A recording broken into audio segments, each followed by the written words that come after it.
Hey guys, what is going on? I'm Mikey Games, and this video is going to be about the linear search algorithm.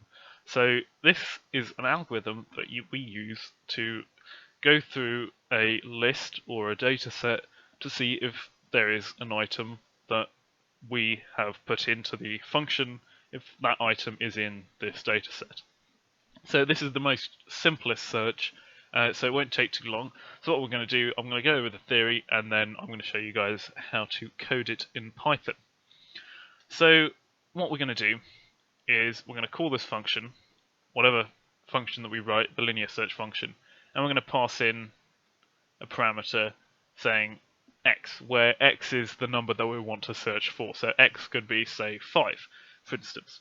And what the algorithm does, it basically goes over every single number in the list, iterates through them, and then checks, is x equal to the first item in the list, which is 1? If it isn't, it will just go on to the next item, and then keep checking that way. If it is, it will break the algorithm and then return it. So it's a very simple kind of algorithm, and the advantage of this is that it's incredibly simple to use, and the it doesn't matter what kind of order the list is in. So it doesn't have to be an ordered list like with a binary search, which we're going to go over in another video. As you can see, 5 can be before 3. You can have any ordered list. It can be in any random order. So it's incredibly robust that way. However, the biggest disadvantage of it is that it is incredibly inefficient, as you have to go through each item in the list. So say if my item was 6 that I want to look for, I'd have to go through the entire list just to find 6 and then return true. So as you can see, with small lists, it's not too big of a problem. However, if you do get a massive database with over 1 million entries, which is incredibly easy to do nowadays, you're going to have massive efficiency problems on server side, and it's going to result in massive kind of time delay between the client side and server side in response time. Okay, so let's. I just need to put this. Right, sorry there guys, I was just having to hide something to my tray. Right, so let's implement this. So this is, you don't need to worry about this, but what it does basically creates a list with the values between 1 and 10, including 1 and 10. And there are 10 items in the list. So it's basically just list comprehension. You guys can go look it up if you're interested. So what we're going to do, we're going to begin a function, linear search,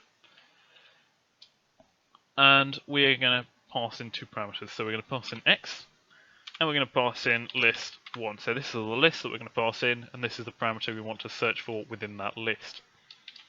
And then we're going to do a for loop. So for y in list 1. And basically what this does, if you guys understand for loops in Python, y is a temporary variable, and as we go through the iterations, so on the first iteration, the first item in the list 1, will be equal to y.